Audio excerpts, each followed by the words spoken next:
শহীদুল ইসলাম সোহেল এই দাবি সারা পৃথিবীর নৃশংস হত্যাকাণ্ড বন্ধ হয় এবং ছোট ছোট শিশু বাচ্চাদেরকে নৃশংসভাবে হত্যা করছে এবং মানবিক যে বিপর্যয়, ওখানে কোনো বাড়ি ঘর নেই, সমস্ত সব তারা শেষ করে দিয়েছে।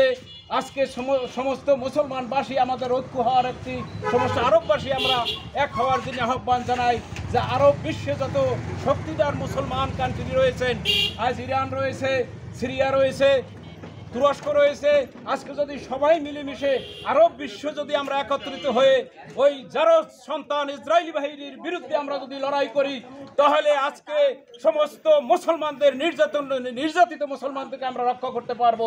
তা না জাতীয় পার্টির নির্দেশে একত্রিত হয়েছি আমাদের মুসলিম কান্ট্রি সেই ফিলিস্তিনের গাজা শহরে, সেই বিশ্বের সব থেকে বর্বর যে একটি দেশ, অসভ্য দেশ ইসরায়েল, যাকে বলা হয় আজরাইল।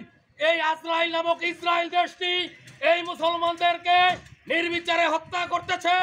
এর বিরুদ্ধে আমরা এই পিরোজপুর জেলার জাতীয় পার্টির নেতৃবৃন্দ উপস্থিত হয়েছি সাধারণ জনগণকে সাথে নিয়ে এর বিরুদ্ধে তীব্র প্রতিবাদ করার।